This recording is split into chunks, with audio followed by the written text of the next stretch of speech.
Bayinah itu satu argumentasi yang jelas begini, ada seorang ekstremis gitu, singkat cerita mau ngebom tempat-tempat maksiat. Yang maksiat ini orang-orang Islam juga, tapi saya tidak nuduh sampean, pokoknya orang-orang Islam juga kan.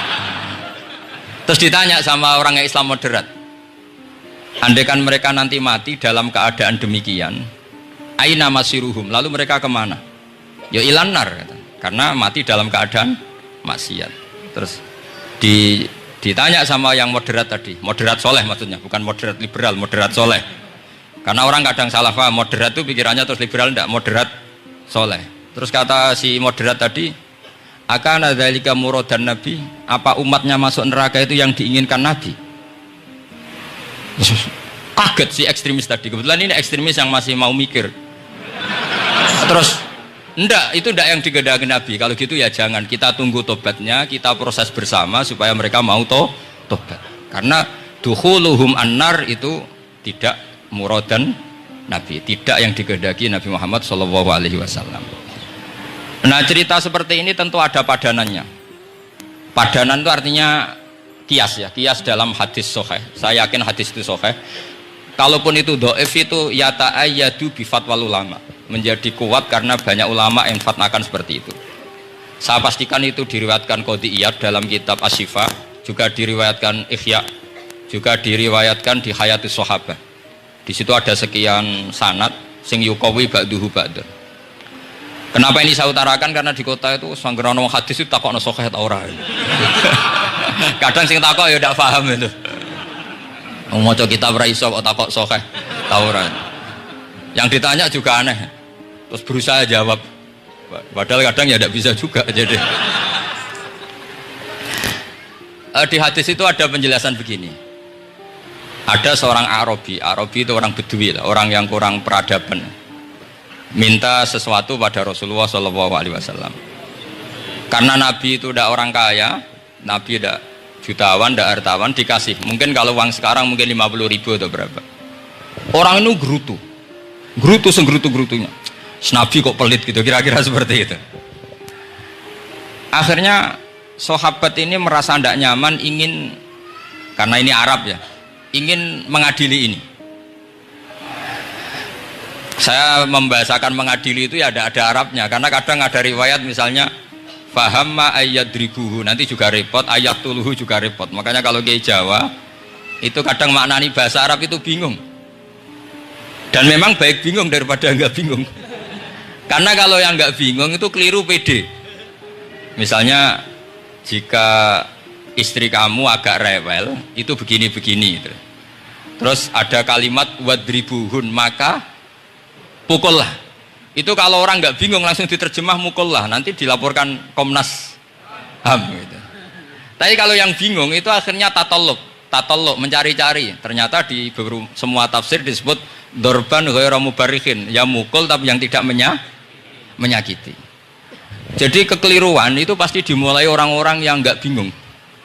Jadi ilmunya nggak cukup, akhirnya nggak bingung. Bingung itu penting. Loh betul. Nggak ada orang alim kecuali dari bingung.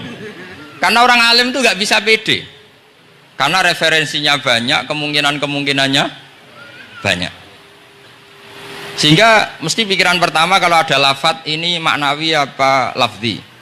Ini mahmul apa enggak? Ini mansuh enggak? Ini muqayyad mutlak enggak? Ini sekaligus jadi pusat studi Quran, jadi supaya teman-teman memang seperti itu. Kata wadribuhun, maka pukullah. Saya masih ingat betul ketika Pak Quraisyab nulis di Membumikan Al-Quran tentang alak. Itu kalau orang ahli embriologi dimaknani alak segumpal darah itu mesti tertawa-tawa, karena nggak ada dalam proses embriologi orang lewat proses segumpal apa? Darah. Tapi kalau alak itu madatul kalimah dari kata aliko ya'liku alakon, sesuatu yang menempel, jadi zigot yang berhasil menempel di dinding rahim itu yang jadi anak, itu ya normal saja, memang itu terjadi. Ya barokahnya bingung tadi. Atau alak dimaknani segumpal darah tapi min haitsul jinsiyah, artinya haitsul jinsiyah itu sejenis ini, jadi bukan di proses embriologinya tapi di jenisnya, supaya orang tidak sombong diistilahkan min alak, tapi maknanya min jinsil alak, bukan alaknya tapi jenis alak. Itu kayak Abu Bakar. Abu Bakar itu kalau sedang bully manusia yang sombong-sombong itu, kamu kok sombong? Kamu itu keluar min makhrajil bauli marrotan katanya. Gitu. Supaya orang tidak sombong itu disilakan manusia itu yakhruju min makhrajil bauli apa? Marrotan. Kan kamu keluar dari makhrajil bauli berapa? 2 kali kan? Minar rojul lewat penis, terus nanti lahir juga lewat min makhrajil baul. Jadi untuk mengadili manusia supaya tidak sombong diistilahkan keluar min makhrajil baul marrotan. Nah mungkin alak kalau maknanya segumpal darah itu maknanya jenisnya seperti ini. Kenapa kamu sombong? Jangan digugat tentang itu proses embriologi. Kalau itu tidak ngalami itu. Jadi akhirnya barokahnya bingung itu alak dari proses embriologi maknanya apa?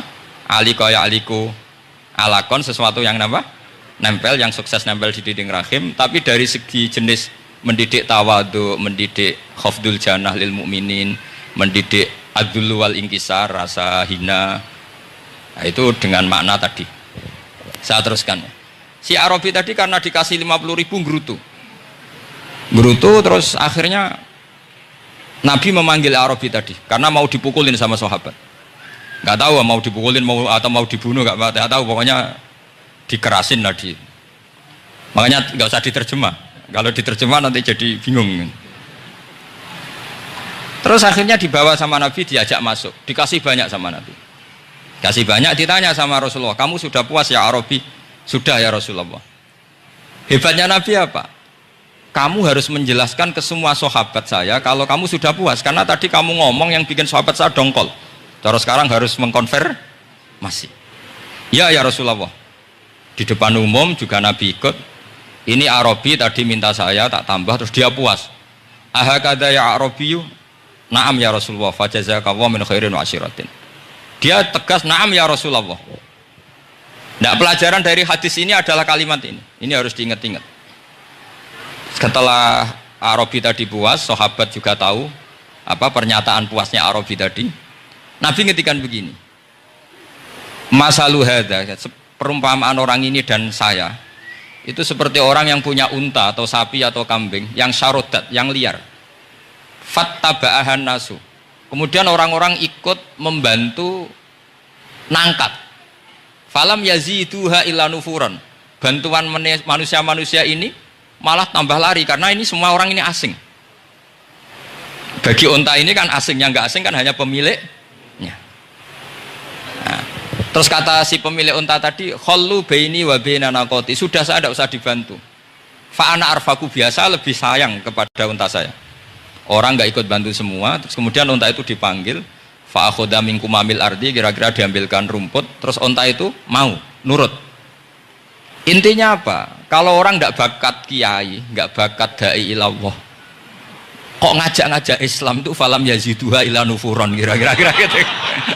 Karena lebih banyak emosinya ketimbang teknik proses tadrijinya, tasreknya. Akhirnya itu jadi pelajaran ke kita. Pelajaran kedua, Rasulullah ngendikan begini, andaikan kamu membunuh si Arabi tadi, bahasanya yang membunuh. Kalau ini tak terjemah nggak apa-apa, wong andaikan saja. Andaikan kamu membunuh si Arabi tadi dalam keadaan membenci saya, yaitu ngomentari Nabi adalah kikir, maka dakhalan nar. Orang ini akan masuk neraka karena dia mati dalam keadaan sakhitan dan Nabi SAW. Dia mati berstatus benci kanjeng.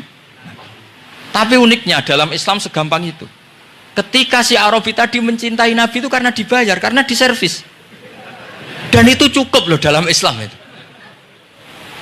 Mencintainya Nabi itu karena dikasih uang lagi.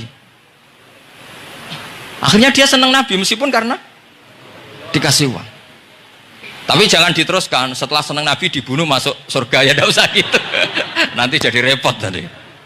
Tapi intinya apa? Islam itu semudah itu. Yang menerima kebenaran karena servis saja diterima sama Allah Subhanahu wa Ta'ala. Nah ini di sini pentingnya kiai-kiai yang wasatiyah, yang ceria, yang gampang. Karena kita tidak ingin tanfir. Saya kemarin bikin makalah untuk 100 harinya guru saya Kiai Haji Maimun Zubair. Tak beri judul Al-Intisar Limadhabi Syekhina. Itu diantara yang saya tulis adalah Sayyidina Umar itu pernah diprotes sama banyak sahabat, termasuk Abu Bakar, karena Abu Bakar ke Umar ini lewat penunjukan. Kata para sahabat, ya Abu Bakrin, kamu memasrahkan umat ini ke aghladin nas, orang paling kasar, yaitu Umar. Tapi apa? Ketika ada sahabat yang memberanikan diri tanya Sayyidina Umar, namanya Abdurrahman bin Auf, kenapa engkau kasar pada umatnya Rasulullah SAW? Jawabnya Umar itu unik. Fawwah, lakot lintu hatta khasyitu waha fil lain, walakot istadattu alaihim hatta khasyitu waha fis syiddah. Fa'ainal makhraj. Saya ketika lunak sama manusia, sebetulnya saya juga takut Allah ketika ngambil sikap lunak, karena lunak itu dianggap pembiaran. Bagi orang yang salah paham, lunak itu dianggap pembiaran. Kamu punya ponakan yang sering pacaran misalnya, atau sering nakal, kamu lunak, itu dianggap pembiaran. Pembiaran itu tidak mendidik. Tapi kalau kamu sebagai Pak Lek Pade terkenal keras, ponakamu ya ora tau sowan, itu ya ora iso didik, sama saja. Orang kau berdidik, sowan saja gak berani, ketemu kamu lari gitu. Intinya apa? Terlalu lunak juga ada masalah, yaitu dianggap pembiaran. Terlalu keras juga ada masalah, kan hakikatnya nggak bisa didik. Orang-orang yang terlalu keras sama masyarakat ini kan nggak kau berdidik, karena wong roh wis melayu. Tapi nak terlalu apian, kayak kula ini nyongkomu ya masih tak barno itu. Itu kan yo repot kan. Sehingga ngendikane Sayyidina Umar, fawwah lakot lintu linnas hatta khasyitu wa fillan. Ketika saya ngambil sikap lunak, sebetulnya saya juga punya khasyah, karena dianggap pembiaran. Tapi ketika saya terlalu ekstrim, saya juga takut Allah. Jangan-jangan itu tanfir, menjadikan orang jauh dari orang-orang soleh, karena yang soleh terlalu keras. Fa'ainal makhraj, lalu jalan keluarnya gimana? Ya jalan keluarnya tadi, wasatiyah tadi. Jangan lunak yang sampai pembiaran, ya jangan keras sampai orang tanfir. Ukurannya apa? Ya tanya anak-anak PSG nanti karena yang baru mengkaji apa wasatiyah. Jadi saya mohon referensi itu sebanyak-banyaknya, karena terus ada lagi, saya punya cerita, ada seorang wali yang kalau doa itu agak neror Allah, tapi itu kalau nggak wali nggak boleh, harus jadi wali dulu baru boleh. Karena kalau wali itu keliru-keliru itu ya tetap sama Allah dibahasakan isek itu berontok. Enaknya kekasihnya Allah kan gitu. Makanya diantara doanya Habib Ali Al-Habsyi Sohibu Simtid Duror itu doanya, tapi kamu tidak boleh melakukan doa ini, dosa. Kalau nggak wali dosa. Itu doanya gini, waj'al sayyiati man ahbabta. Jadikan kesalahan saya itu kesalahan orang yang kau cintai. Jadi kamane cara Jawa wis kadung disayang, salah-salah wis bener gitu. Jadi waj'al sayyiati man ahbabta. Jadi kalau orang yang sudah super itu salahnya jadi apik. Tapi ya tidak salah sampai kayak zina maling, itu parah itu. Ada seorang wali doa di depan Rasulullah itu gini, ya Allah, jenengan punya dua pilihan. Jika jenengan menjadikan saya orang soleh, surra habibuka, maka kekasihmu ini akan senang. Dan yang susah itu musuh kamu, yaitu iblis, musuh engkau. Tapi jika engkau ingin saya ini dolim, jadi orang dolim, yang susah itu kekasihmu, yaitu Nabi Muhammad SAW, yang seneng musuhmu, yaitu iblis. Mohon jenengan milih mawon, nyeneng no kekasihmu, apa nyeneng no musuhmu gitu. Ya sudah, kan Allah tidak punya pilihan. Mana mungkin Allah ingin menyusahkan kekasihnya, yaitu kanjeng Nabi Muhammad SAW. Sama, semua ulama anda ingin umatnya Nabi matu khinal maksiyah, mati dalam keadaan maksiat. Maka kita berusaha semaksimal mungkin, semoga mereka tobat. Semua Quran itu la'allahum yarji'un, la'allahum yantahun, diharapkan mereka Allah yang Tuhan saja, yang al-ghaniyul mutlak, Allah yang al-jabbar al-qahhar saja, sama orang-orang yang asrafu ala anfusi masih dipanggil-panggil, wa anibu ila rabbikum wa aslimu lah. Allah yang Tuhan saja memanggil yang sedang di luar dipanggil masuk. Masa kita gara-gara soleh yang over, yang sudah di dalam mau dikeluarin? Itu kan apa-apaan itu. Makanya ini pasti tak dukung Islam Wasatiyah. Jadi saya dukung itu bihujjatin, bukan karena saya hormat Pak Kores orang sepuh, itu enggak. Memang bihujjatin. Kalau soal dukung karena orang sepuh itu etika namanya. Apa? Etika. Tentu saya lakukan itu, pasti saya lakukan karena itu etika. Tapi lebih dari itu karena bihujjatin wadihah, bihujjatin bayinah. Memang logikanya seperti itu. Allah yang Tuhan saja selalu memanggil yang luar dimasukkan ke dalam. Masa yang sudah di dalam dikeluarin. Makanya kitab Ithaf, kitabnya Sayyid Zabidi itu, Sayyid Murtado Az-Zabidi, itu bab takfir, itu beliau ngeritik entek ngamek corong Jawa sampai sekian kuras. Sampai beliau mengutip fa innal imama la ayyukhti afil afi khairun min ayyukhti afil uqubah. Kowe de keputusan salah nyepuro luwih apik timbang salah nyekso. Nyepuro salah tetep bener. Tapi nak nyekso bener ora mesti bener. Fa innal imam la ayyukhti afil afi khairun min ayyukhti afil uqubah. Sehingga beliau terus hampir sekian kuras. Coba hadis di Muslim, di Sahih Muslim itu Usamah ya. Kalau di Sahih Muslim itu rawinya disebut Usamah bin Zaid. Tapi di beberapa riwayat ada yang menyebut itu tidak Usamah. Sehingga banyak syarah mengatakan itu ta'addudul waqi'ah. Memang kejadiannya dialami sekian sahabat. Itu ada perang gitu ketika musuhnya terdesak. Padahal musuh ini sudah memotong sekian tangan sahabat, ada yang sudah pernah baca sahabat. Ketika terdesak dia mengatakan la ilaha illallah Muhammadur. Singkat cerita oleh Usamah tetap ditusuk sampai mati. Tapi sama Rasulullah ketika lapor, kamu membunuh setelah mengucapkan la ilaha illallah ya Usamah? Iya. Tapi innama qolaha muta'awidan, dia mengatakan kalimat itu karena muta'awidan, nyari perlindungan saja. Afala syaqaqta an batni, afala syaqaqta an qalbi. Sudah kamu lihat di dadanya. Kalau dia betul-betul ngomong karena muta'awid dan jangan-jangan karena iman betul. Terus memangnya ketika kamu iman, orang-orang sahabat itu rata-rata kan pernah kafir. Memangnya ketika kamu iman tak curigai kan enggak. Langsung saya terima, kenapa ini main curiga kira-kira. Sampai seperti itu. Saktinya kalimat la ilaha. Jadi kalaupun diomongkan muta'awidan saja tetap sah. Meskipun ngomongnya hanya untuk perlindungan dari apa? Safe dari pedang. Malah ada riwayat lain yang menyebutkan itu udah Usamah di tafsir Qurtubi itu yang ya ayyuhalladzina amanu idza darabtum fi sabilillahi napa fatabayyanu wala taqulu liman alqa ilaikumus salama lasta mu'mina. Itu kalau di riwayat Qurtubi lebih ekstrim lagi. Si orang tadi tidak Usamah, jelas pastikan itu tidak Usamah, ada yang lain tidak Usamah. Itu bantah Nabi. Ya Rasulullah, andaikan belah dadanya orang itu saya belah, apakah kemudian saya tahu apa yang ada di hatinya? Jadi Nabi jadi dibantah. Ya rodok khawarid. Jadi Nabi masih dibantah. Kata Nabi, ya enggak, kamu tetap enggak tahu apa yang ada di hatinya. Loh, terus masalahnya apa? Masalahnya begini. Setelah kamu belah dadanya, kamu tetap enggak tahu hatinya kan? Fala anta ta'lamu ma fi qalbi wala anta tusaddiqu ma fi lisani. Jadi kowe udah di wong kacau. Ngerti hatinya yang enggak, percaya lisannya juga enggak. Kan enggak ada hujah yang kamu ambil. Harusnya kata Nabi profesional dong. Nak roh hati ini rujukannya lisan. Lah ini enggak, hatinya kamu enggak tahu, lisannya enggak kamu percaya, langsung kamu pakai itu apa? Seperti saya sama jenengan kan gampang, aku raro niate sampean ngaji api apa raro. Sementing tak nggon ngaji berarti seneng ngaji. Jadi jelas ada yang diambil. Makanya semenjak itu para ulama rata-rata itu hampir semuanya itu Islamnya wasatiyah. Karena ciri khas agama ini adalah wallahu yad'u ila daris salam.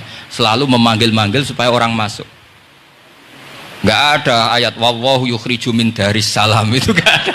Allah mengusir orang min daris, enggak ada. Nah, kalau sampean salahnya orang yang dicintai kayak Nabi Adam nasib sampean. Nabi Adam itu salah karena makan apa? Sajaratil khuldi. Kata cerita-cerita gitulah. Nanti bisa diperdebatkan. Sajaratil khuldi itu nama larangan, sebenarnya itu nama salah sebetulnya. Nanti tanya Pak Kures, itu kan sebenarnya gini. Istilah khuldin itu bahasa setan. Hal adulluka ala sajaratul khuldi wa mulki la yabla. Jadi iblis itu goda Adam, kamu ingin mangan pohon keabadian. Jadi kalau kita mengistilahkan sajaratul khuldi berarti mengesahkan istilah yang dipilih setan. Jadi masalah. Makanya saya enggak pokoknya anut-anut umum wong muni sajaratul khuldi ya ikut sajaratul khuldi, tapi ini sebetulnya bahasa yang dipakai setan. Singkat cerita Nabi Adam itu akhirnya makan tapi tidak banyak, makanya sebagian aja diredaksikan dzaqo itu ngicipi. Makanya ada akala, berarti zauk juga disebut aklu, tapi aklu yang sedikit disebut Dzauk atau dzaqo. Nah, ketika makan itu Allah duka. Tapi duka be orang yang dicintai. Diwarai. Cung Adam, kowe tak warai donga supaya tak sepuro. Jadi kaya anak apa minggat wong disayang, disangoni wis minggatlah tak sangon. Makanya waj'al sayyiati man ahbabta. Disangoni fatalaqa Adamu min rabbihi kalimatin fataba alaih. Makanya saya kalau baca ayat itu cek enak dadi sangoni. Maca iki cung ya kok ben dadi minggat digani HP mbek dhuwit engko nek wis kepen mulai ya semulai. Makanya itu jadi Quran itu luar biasa. Akhirnya Nabi Adam ya benar diusir, tapi sudah bawa bekal, diwarai oleh pangeran. Nah ternyata apa? Maksiatu Adam itu maksiatu muazzimin, maksiatnya orang yang sangat menghormati Allah.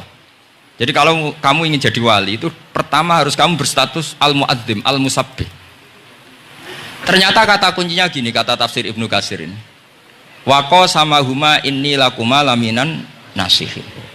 Saya ini kan muridnya Mbah Maimun, muridnya bapak saya. Kan nggak kebayang orang pakai namanya Allah kemudian dusta.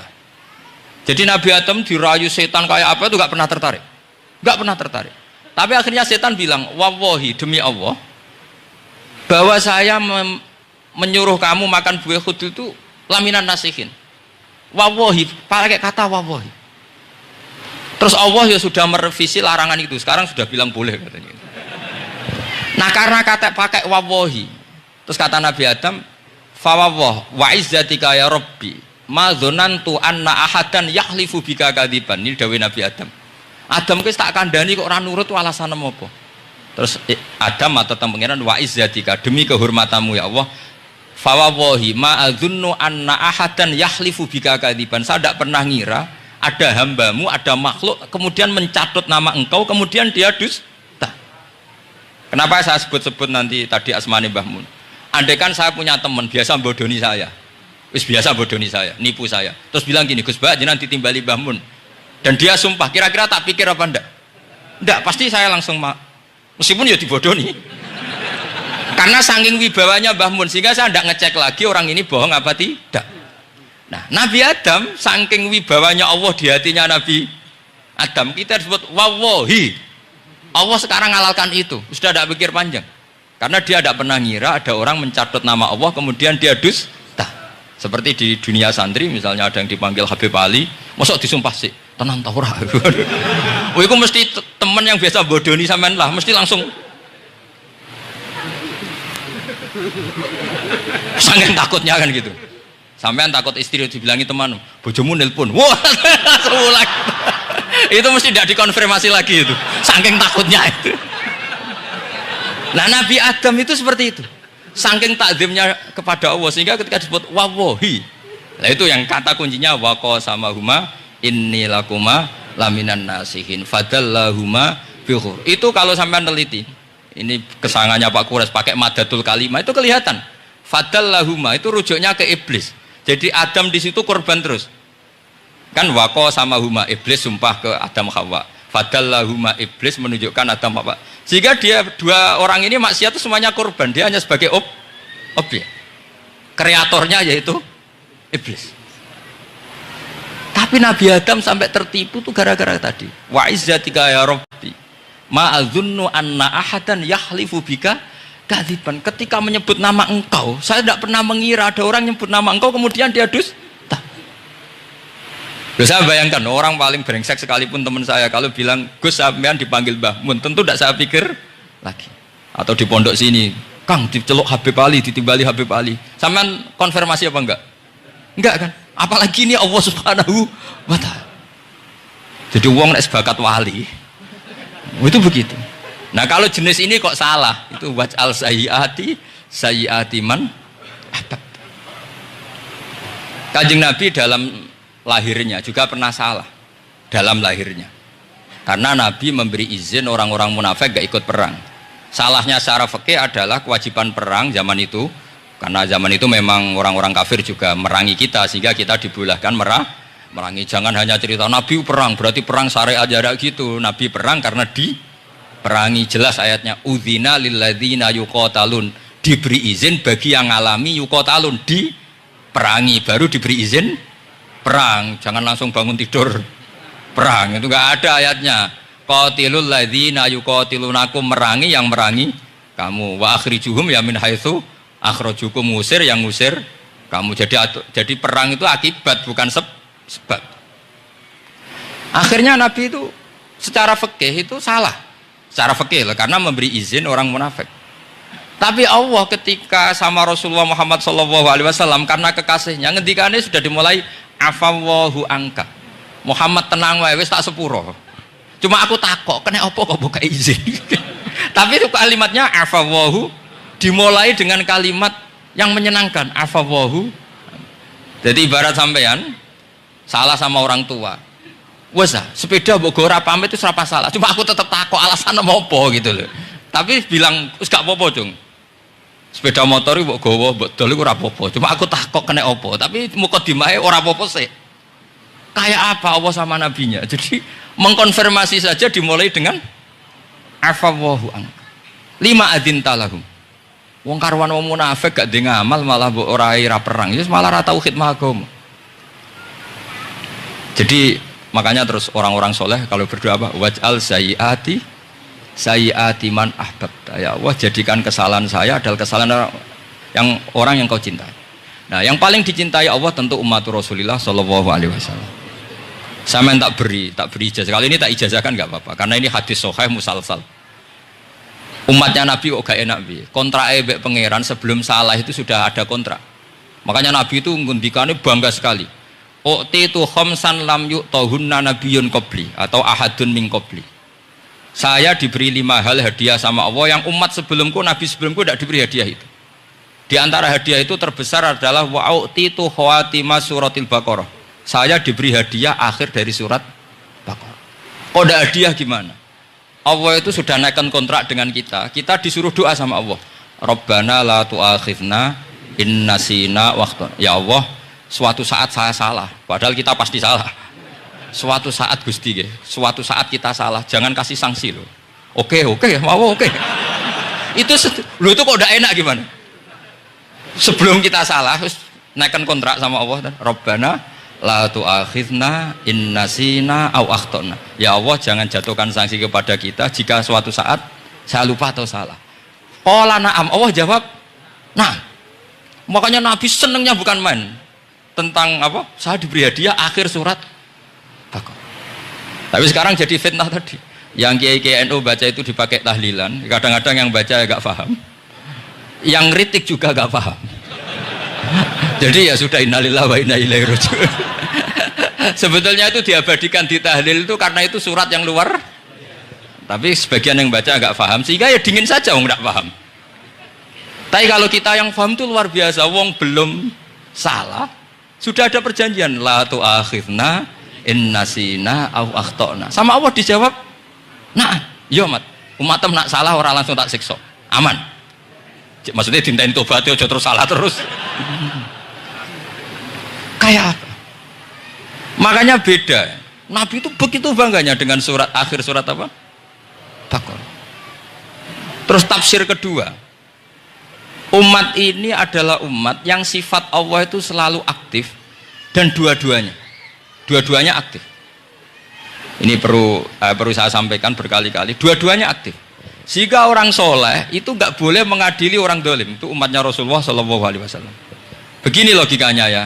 Pernah ada cerita, ada orang soleh sedang sujud, diinjek sama orang fasik, al-asi lah orang fasik.